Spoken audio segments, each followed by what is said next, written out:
Boa tarde a todos. Sejam muito bem-vindos à Casa de Abel Sebastião de Almeida. Segunda-feira, dia de estudarmos o Evangelho segundo o Espiritismo.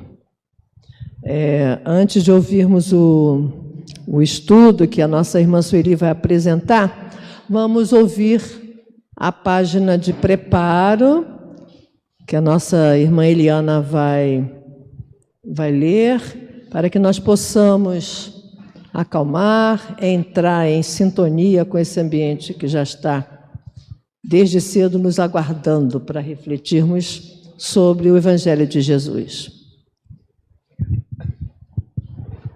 Boa tarde. Leituras de hoje. Familiares, parte 1. Porquanto qualquer que fizer a vontade de Deus, esse é meu irmão, minha irmã e minha mãe. Jesus, em Marcos, capítulo 3, versículo 35. Há, pois, duas espécies de famílias: as famílias pelos laços espirituais e as famílias pelos laços corporais. Duráveis, as primeiras se fortalecem pela purificação e se perpetuam no mundo dos espíritos, através das várias migrações da alma. As segundas, frágeis como a matéria, se extinguem com o tempo e muitas vezes se dissolvem moralmente. Capítulo 14, versículo 8. Parentela. Instituto primário de caridade. Fora do lar, é possível o sossego na consciência, distribuindo as sobras do dinheiro ou do tempo, aliás, com o mérito de quem sabe entesourar a beneficência. Nada difícil suportar o agressor desconhecido que raramente conseguiremos rever. Nenhum sacrifício em amparar o doente largado na rua, a quem não nos vinculamos em compromisso direto. Em casa, porém, somos constrangidos ao exercício da assistência constante. É aí, no redutor doméstico, por trás das paredes que nos isolam do aplauso público, que a providência divina nos experimenta a madureza mental ou o proveito dos bons conselhos que ministramos. Familiares, parte 2. Nós que de vez em vez desembolsamos sorrindo pequena parcela de recursos amoedados em benefício dos outros, estamos incessantemente convocados a sustentar os familiares que precisam de nós, não apenas mobilizando possibilidades materiais, mas também apoio, compreensão, disciplina e exemplo, resguardando as forças que nos asseguram a felicidade.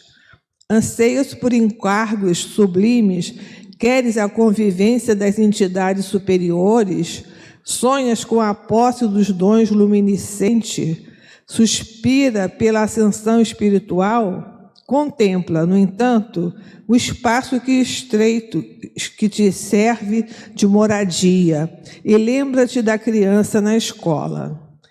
Em cada companheiro que partilha com sanguidade, temos o livro de lições que às vezes nos detém o passo por tempo enorme, no esforço da repetência.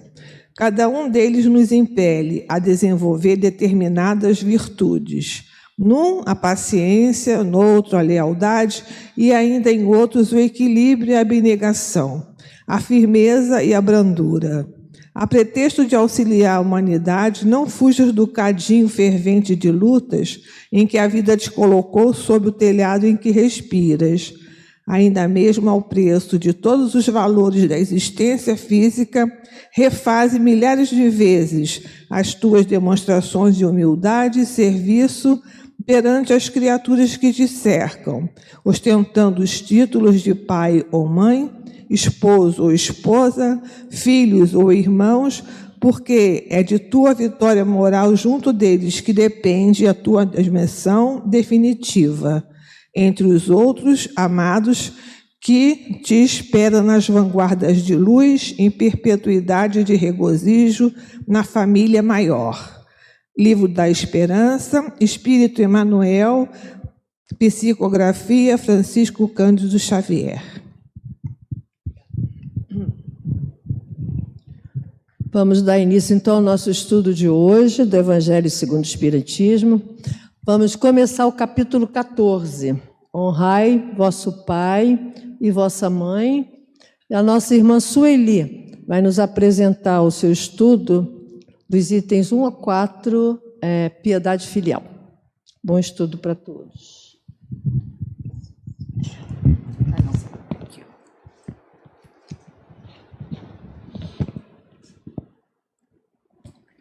Boa tarde para todos.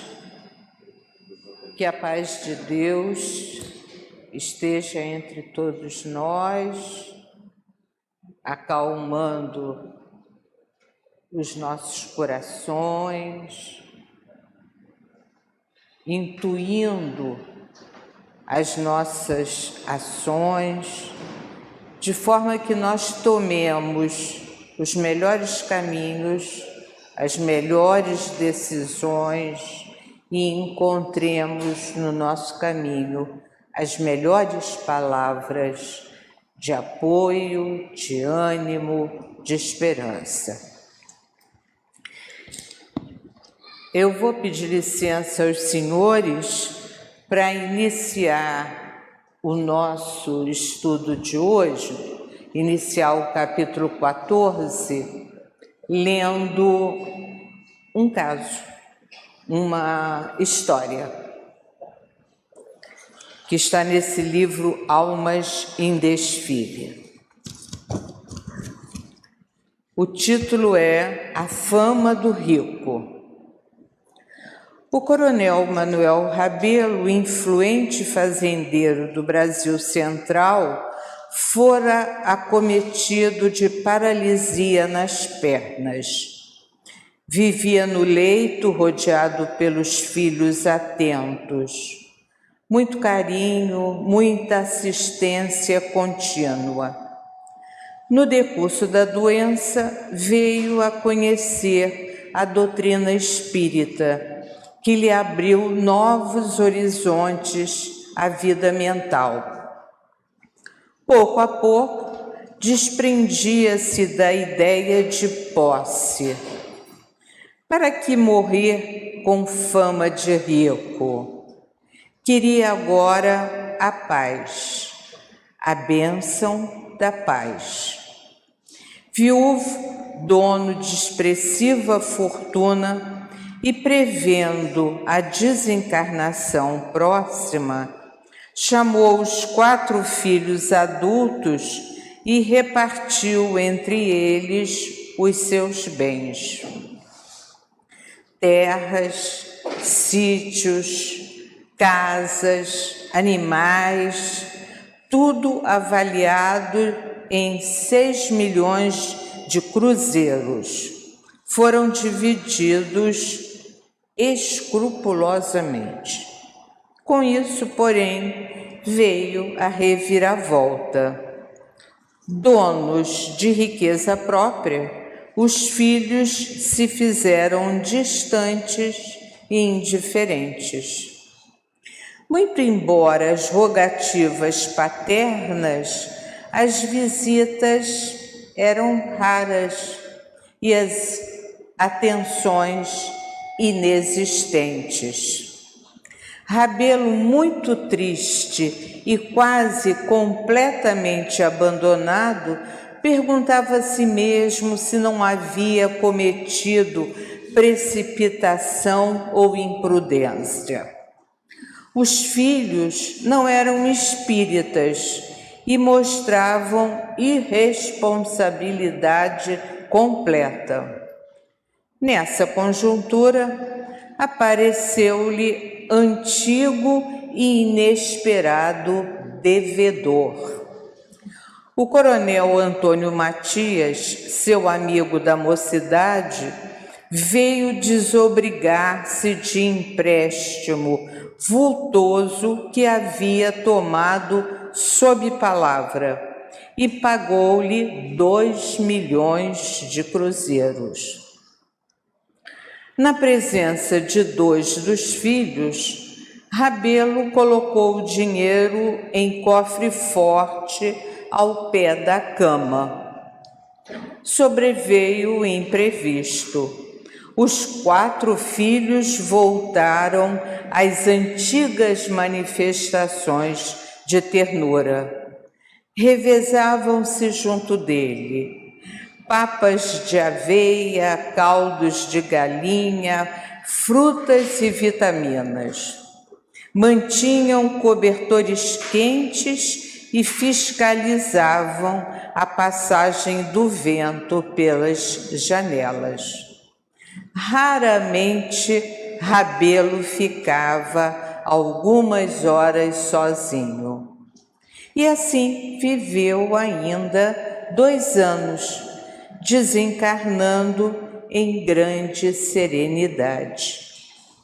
Exposto o cadáver à visitação pública, fecharam-se os filhos no quarto do morto e, abrindo aflitamente o cofre, somente encontraram lá um bilhete escrito e assinado pela vigorosa letra paterna entre as páginas de surrado exemplar de O Evangelho segundo o Espiritismo.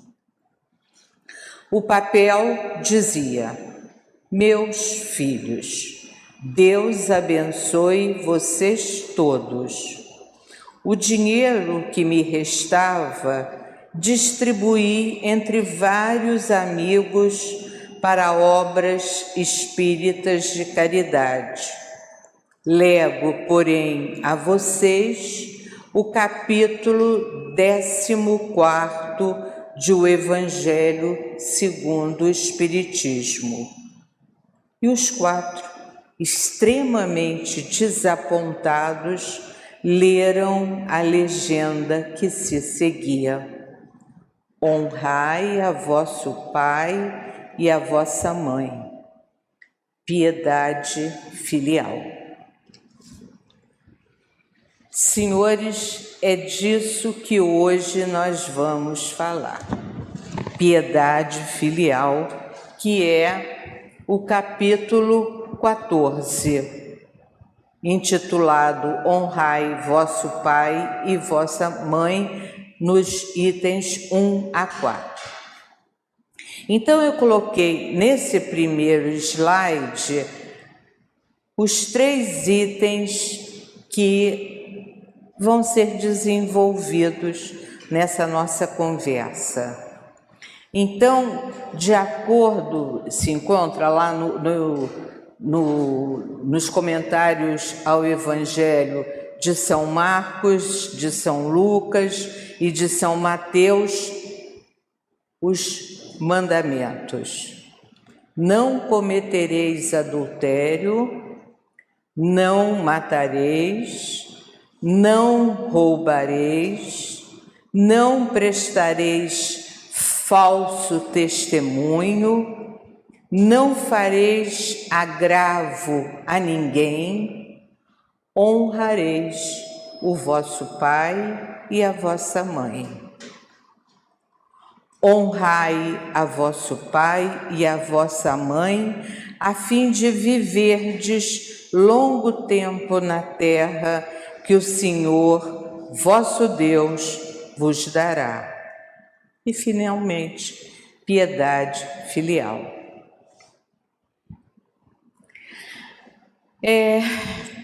Todos nós sabemos os mandamentos, que são aquelas indicações, lembram? Recebidos por Moisés lá no Monte Sinai, que diz: não cometereis adultério. E aí é o significado mais amplo de adultério. Não falsificareis, nem alterareis os produtos legítimos da matéria e do espírito. E sabe o que isso quer dizer? Em outras palavras, não colocarás água no leite, por exemplo. Não colocarás um percentual maior de álcool na gasolina. Então, essa palavra adultério, que é vista só sob o ponto de vista de traição no decurso de um casamento, é muito mais. Adulterar é modificar a essência de alguma coisa. Então, se os senhores lembrarem do leiteiro que botava água no leite para aumentar o lucro diário, fica tudo fácil. Então, quando chega para Moisés os 10 mandamentos, um deles é não adulterar, é não falsear, é não modificar aquilo que é o produto que você está oferecendo. Não matareis qualquer ser vivo, nem a esperança, nem o entusiasmo, nem a felicidade de ninguém. Olha como a coisa se amplia. Não é apenas, não comete homicídio apenas aquele que mata outro ser humano, mas quando nós matamos a esperança do outro, nós estamos também matando uma possibilidade de vida. Quando nós tiramos do outro a capacidade de realizar algum sonho, quando a gente puxa o tapete do outro, nós estamos matando o sonho do outro. Portanto, essa ideia de não matareis qualquer ser vivo é muito mais ampla, porque tem a ver também não matar os sentimentos, não matar as esperanças, não matar as chances do outro, não tirar do outro os sonhos que ele embala com tanto carinho. Não roubareis os bens materiais, nem o patrimônio moral, não roubareis os bens do corpo, nem os bens da alma. Então, roubar os bens materiais, até o nosso Código Penal, né, de todos os países do mundo ocidental ou oriental, penalizam, claro, lógico, a gente tem que respeitar o outro, e respeitar o patrimônio do outro, e respeitar a família do outro, e respeitar o conhecimento do outro. Então, a ideia do roubo aí é muito mais ampla, porque é um roubo das coisas materiais, mas também das coisas espirituais, das coisas da alma. Essas, então, são muito dolorosas de serem tiradas de nós. Não prestareis falso testemunho.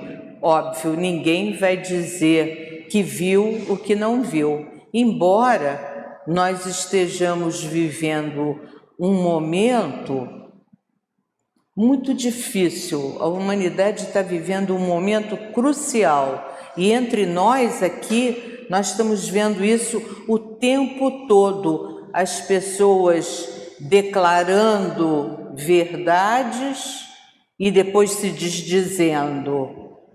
dizendo que aconteceu alguma coisa num primeiro depoimento e depois dizendo que não era bem assim. É bem verdade que todos têm as suas verdades. O criminoso mais cruel, em algum momento, ele vai declarar para quem o ouvir a sua verdade de um delito cometido. Porque cada um de nós se julga melhor do que de fato é.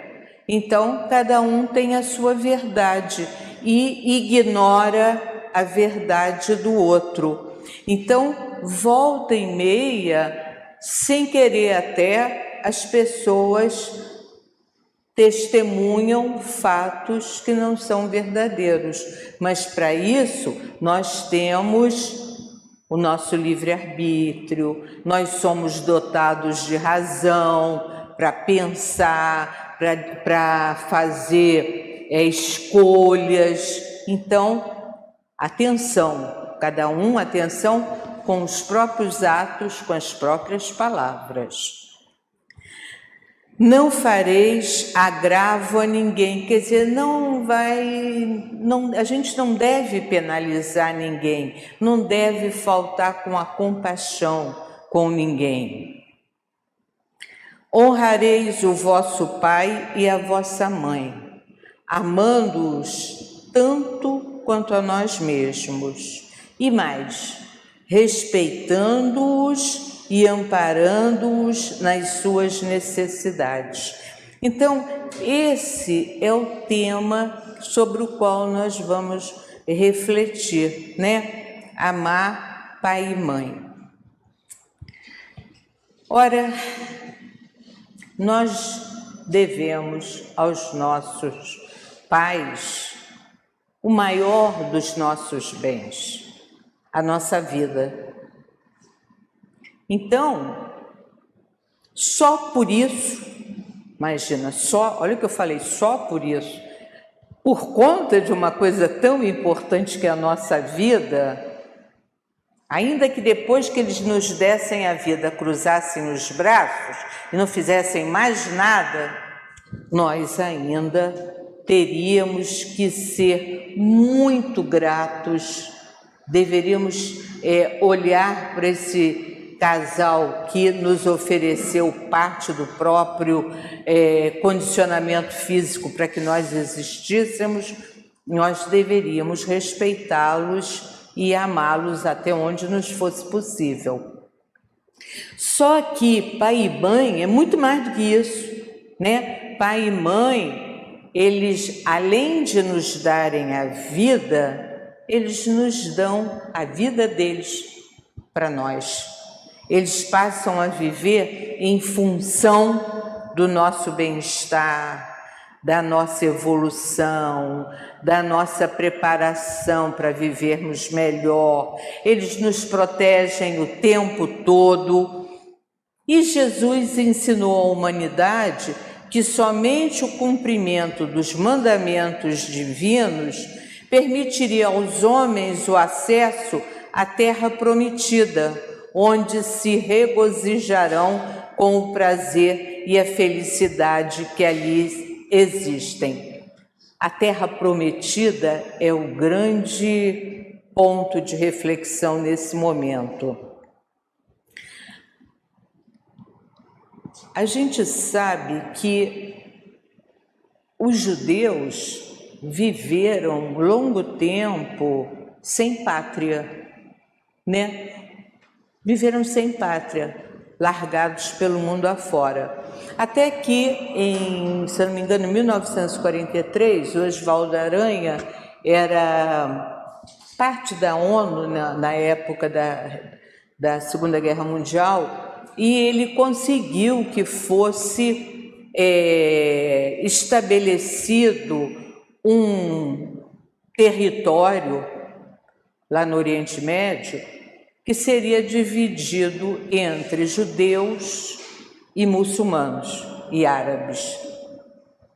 E com isso, uns e outros passaram a ter uma terra para chamar de sua. Tudo bem.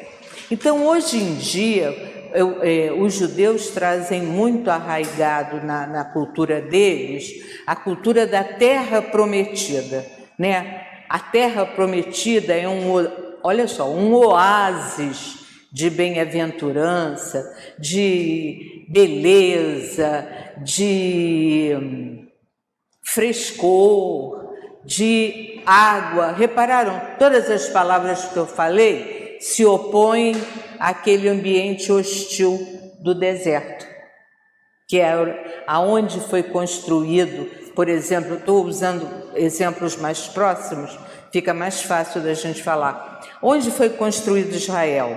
Um pedaço de deserto, era deserto. Então a terra prometida era tudo aquilo que fosse o contrário do deserto. Tinha que ter uma terra promissora onde se plantando tudo dá, tinha que ter fontes de água limpa, tinha que ter um clima bem fresco, bem agradável, em que as pessoas se sentissem bem. Então, isso é a terra prometida que vem desde o tempo de Jesus e antes até, porque é desde o tempo de Moisés, como uma terra muito especial. Ninguém podia, naqueles anos, lembrar que a vida não se acaba no túmulo. Então, a terra prometida por Jesus, a terra prometida por Deus ao tempo de Moisés, é o que hoje nós já entendemos, a pátria espiritual, para onde todos nós havemos de voltar depois de um período encarcerados na prisão do corpo material. Mas o homem daquela época não tinha esse entendimento que depois da morte física a vida continua em algum lugar próximo da terra, claro, ou na mesma psicosfera da terra, apenas de forma invisível para os nossos olhos materiais. Só isso. Eles não entendiam e achavam que a terra prometida era algum lugar maravilhoso, era um oásis. Era a palavra certa para ele, era um oásis. Honrar e amar pai e mãe tanto quanto a nós mesmos é desdobramento da lei geral de caridade e amor ao próximo e é compromisso sagrado para alcançar os mundos melhores. Ora, vamos, pensar nisso que essa frase diz. Amar pai e mãe. Nós sabemos que pai e mãe são espíritos amigos que aceitam a missão de nos receber para nos educar. É isso.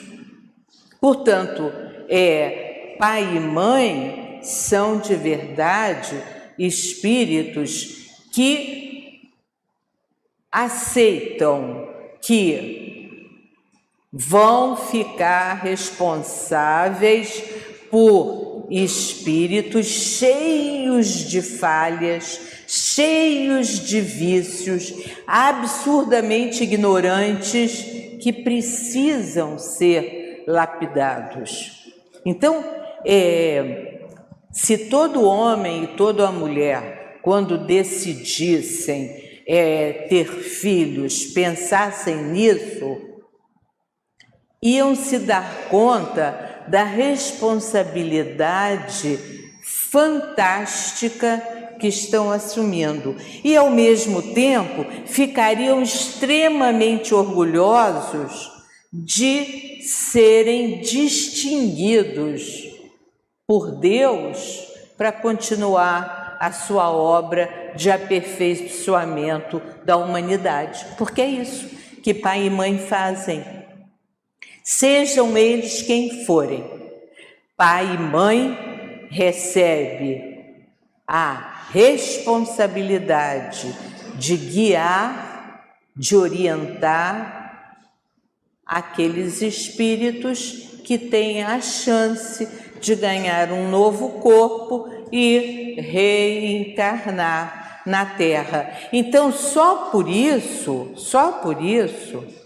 nós já temos que ser absurdamente agradecidos a eles. Nós temos que ser agradecidos porque eles nos dão a chance de retornar ao planeta, acertar contas que ficaram devedoras, burilar a própria consciência, tem chance de adquirir novos conhecimentos e se tornar de melhor qualidade. Olha quanta coisa pai e mãe merecem da nossa parte. Se a gente ficar pensando o que os nossos pais fizeram por nós, não, meu pai não fez nada por mim, não queria nada. Ele te deu a vida. Só por isso você já tem que ser extremamente grata. Minha mãe não gostava de mim, não, caramba, tudo ela reclamava. Mas ela te guardou durante 9 meses no próprio ventre, te amamentou, te alimentou com o suco do próprio corpo. Passou anos te embalando e te consolando. Olha quanta coisa pai e mãe fazem em favor dos seus filhos. Por só pensando, estou falando rapidinho, sem muita história. Olha quanto agradecimento a gente tem que fazer aos nossos pais. Os pais, sejam eles como e quem forem, devemos a vida. Se devemos ser gratos a todos que nos favoreceram, imagine o tamanho e a densidade da gratidão que devemos ter por aqueles que nos concederam a própria vida. Se à vida agregarmos todos os anos de suas vidas dedicados às nossas vidas, na formação do corpo saudável, da mente equilibrada, do espírito lúcido, nossa dívida com eles fica impossível de ser saldada. Uma coisa que sempre bate na minha cabeça, pensem só, essas mocinhas que engravidam no susto, sem responsabilidade nenhuma, elas tinham 2 opções: manter a vida do feto ou livrar-se daquele feto incômodo. Aquela gravidez não foi desejada, foi um susto, foi uma irresponsabilidade aí. E aí, quando a gente percebe que na maioria absoluta essas jovens mantêm-se fiéis àquele corpinho pelo qual elas são responsáveis, mesmo não tendo desejado, mesmo sem ter condições nenhuma de levar aquele bebê para casa, ou para o sucesso, ou para uma vida de conforto. Mesmo assim, elas mantêm aquela gravidez e levam até o fim. E o bebê nasce e a gente vai dizer, mas que coisa linda, te amo. Mas ele correu o risco de ter perdido a vida. Então, se a gente pensar isso, uma menina de 17 anos, às vezes menos até, que é suficientemente responsável, amorosa e braba, e levou esse feto até a posição de ser humano encarnado. Olha que coisa maravilhosa que aconteceu. Como esse bebê, ao se tornar um homem, tem que agradecer aquela vida que lhe foi garantida. E nós que estamos de observadores, temos mais é que dizer, vamos ajudar, vai dar certo, olha para frente, tudo vai correr como manda Deus e vamos juntos nessa empreitada nova.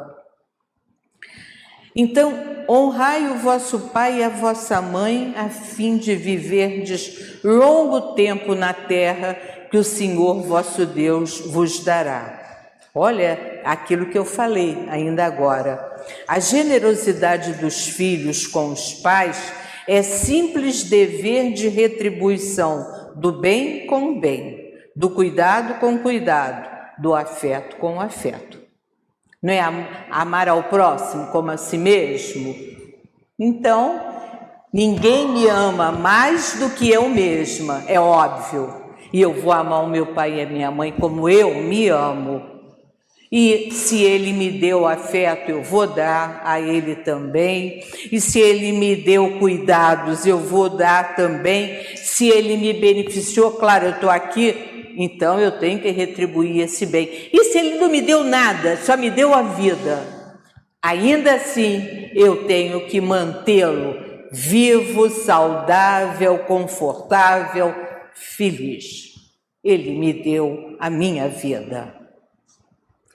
Como pais devem ser considerados os pais biológicos e também os adotivos, e toda e qualquer pessoa que tenha tomado a si o dever e a obrigação de cuidar de filhos alheios.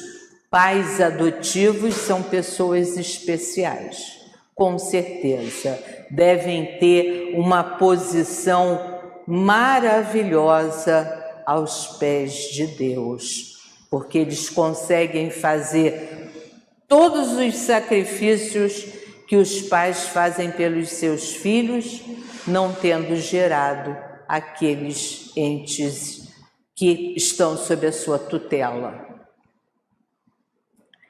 Eu acho até que hoje eu fiquei muito emocionada com isso, porque uma colega minha veio me dizer o seguinte: Sueli, estou na fila de adoção. Eu nem sabia. Até porque no outro dia eu olhei para ela, achei que ela estava grávida. Hoje que eu tive coragem de dizer para ela, eu olhei para você e você estava grávida. Ela falou, Sueli, é da vontade enorme que eu estou de conseguir essa adoção. E aí eu fiquei olhando, meu Deus, que menina fantástica. Ela é nova, bem moça, não tem nenhum problema, mas ela quer adotar um bebê. E ela então veio me avisar, porque ela vai pegar uma licença de 6 meses, né? E eu tenho que arranjar alguém que a substitua. E ela teve esse cuidado de me avisar. Mas eu fiquei assim, sabe, você fica encantada de ver uma pessoa jovem, saudável, pode ter filhos, mas o desejo dela é adotar um bebê. Olha, de 0 a 9 anos, não é nem bebezinho não, pode ser um de 9 anos também. Eu que já admirava essa moça como profissional, passei a admirá-la como pessoa humana. Achei isso fantástico. E hoje eu vinha falar de honrar pai e mãe, falei, caramba, esse bebê não sabe como ele vai ser feliz nesse lar que está se abrindo para ele. A recompensa prometida por Deus seria de viver muito tempo na terra que Deus prometeu, terra que não é esta que conhecemos, mas a pátria espiritual, onde não há diferença de idiomas, de classes sociais, onde o prestígio é conquistado por méritos próprios, alcançado pelas boas ações.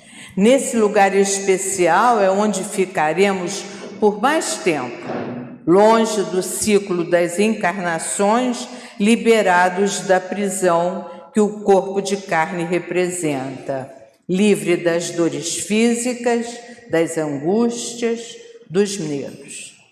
Este é o paraíso que Deus nos prometeu por recompensa. Então, pensem bem, não é um lugar especial, norte, sul, leste, oeste, não é isso. É um lugar que fica dentro de cada um, porque é aquele lugar, lembram-se quando a gente fala na felicidade? É aquele lugar onde a nossa felicidade é plena. É onde eu digo, caramba, é tão simples aqui, mas eu amo ficar aqui. Como eu adoro esse lugar. Essa é a terra prometida. Então, abstraindo, né, todas essas coisas misteriosas, vamos ser práticos. A terra prometida é aquele lugar, é aquele momento, é aquela situação onde a nossa felicidade é plena, onde a gente não quer mais nada, só quero isso, nada mais além disso. Muitos filhos, ao formarem a própria família, esquecem-se da condição de filho e membro de uma família anterior. Isso é muito comum, né? Filho ou filha fazem a própria família e tchau, não aparece mais. Quando aparece é para pedir alguma coisa, né? Isso é muito mais comum do que a gente imagina. Abandonam ao esquecimento os pais que ficaram para trás, como objetos descartáveis, dos quais já não mais precisam. Isso que aqui é verdade.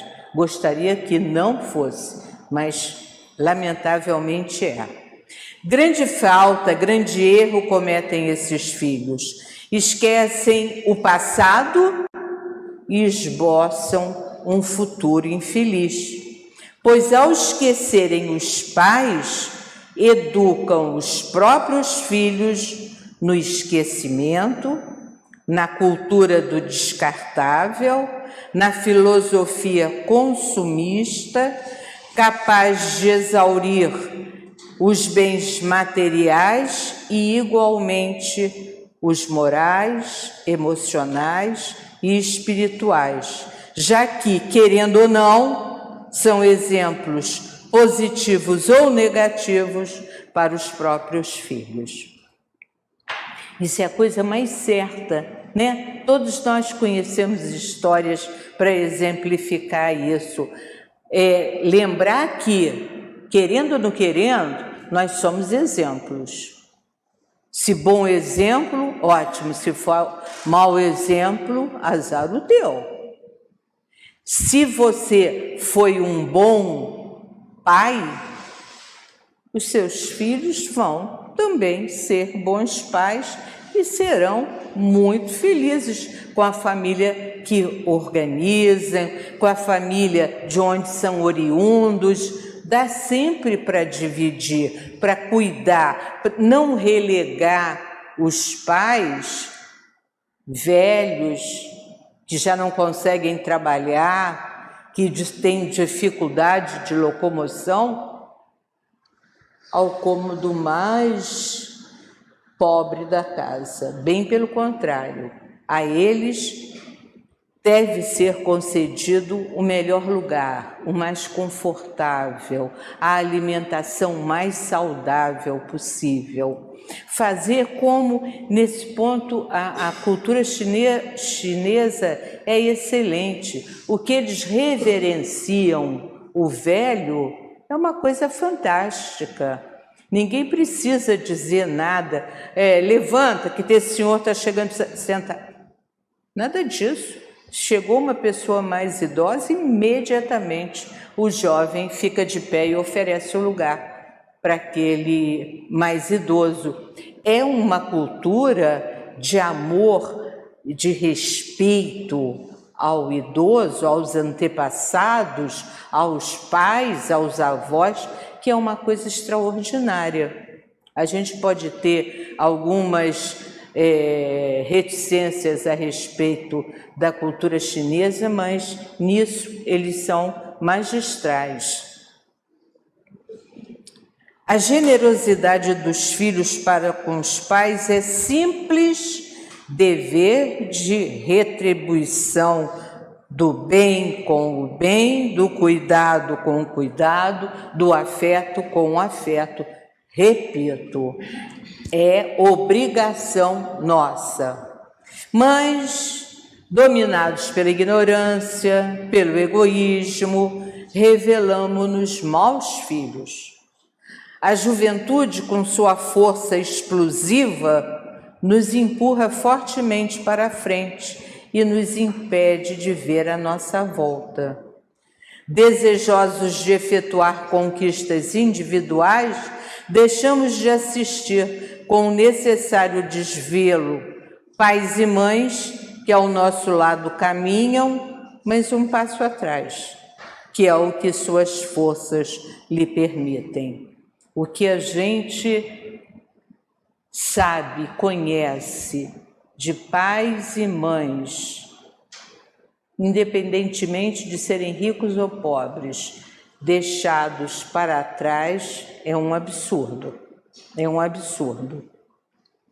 E o mais interessante que eu tenho observado é que isso, deixar os pais para trás, é muito mais comum na classe rica, na classe com recursos materiais, do que entre os mais pobres. Isso é um negócio que eu tenho certeza, porque eu vejo acontecer o tempo todo. Entre a população mais pobre, a solidariedade é um traço marcante. A quantidade de filhos adotivos entre os mais pobres é incrível. Durante muitos anos, quer dizer, a minha vida toda quase, eu morei ao lado de uma favela bem pobre. E o meu pai tinha um armazém, então eu vivia dentro do armazém, então eu conhecia todo mundo, conversava com todo mundo. E a quantidade de filhos adotivos que aquelas senhoras tinham era impressionante. Eu falava para o papai, mas como ela é tão pobre, como que ela pode ter filho adotivo? Adota mais criança. Aí o papai dizia para mim, não, minha filha, sabe o que é? Deixam as crianças na porta dela e ela coloca para dentro. Quer dizer, esse sentimento de solidariedade, de amor ao próximo, eu vivenciei isso milhares de vezes, porque eu estava sempre vendo senhoras paupérrimas. Eu tenho um exemplo que é aquele que mais toca o meu coração. Eu conheci uma senhora que morava também, não nessa comunidade perto da minha casa, era mais distante. Morava num barracão de madeira. Ela tinha 3 filhos e deixaram na porta dela um bebê que ela aceitou. Esse bebê, conforme foi crescendo, ele devia ter, hoje em dia, pensando, ele devia ter ter tido paralisia cerebral. Então, foi um bebê a vida inteira.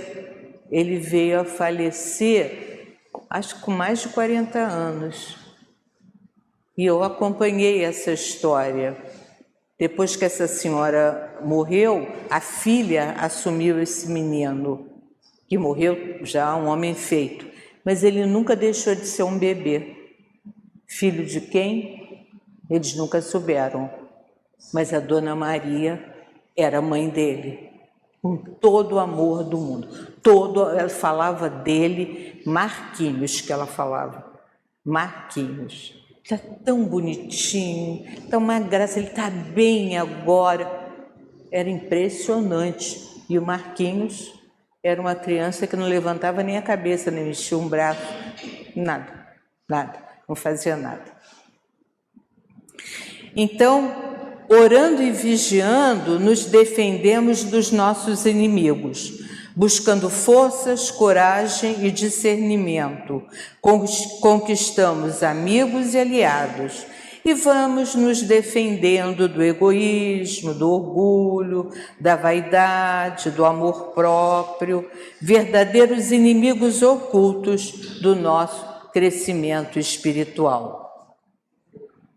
A nós, filhos de pais que já estão na pátria espiritual, só nos resta a esperança de oportunidades que nos permitam demonstrar a nossa gratidão pela vida, dom maior que lhe devemos, e pelos muitos outros dons com que eles nos prodigalizaram a existência.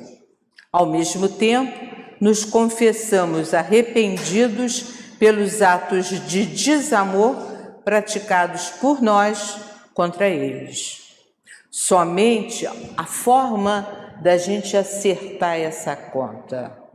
Ações novas de benemerência e generosidade a favor de outros pais, igualmente abandonados, por filhos semelhantes àqueles que fomos, poderão abrandar o remorso por atos do passado de que tanto nos envergonhamos. Quer dizer, para a gente acertar a conta, já que a gente não fez pelos nossos pais, vamos fazer pelos pais dos outros.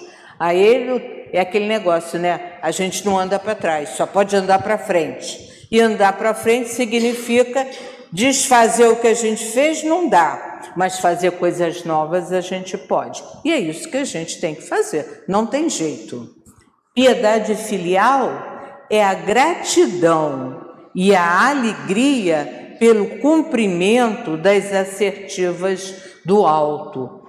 É a felicidade da obrigação amorosamente cumprida frente à vida e à mensagem de harmonia estabelecida para a relação pais e filhos.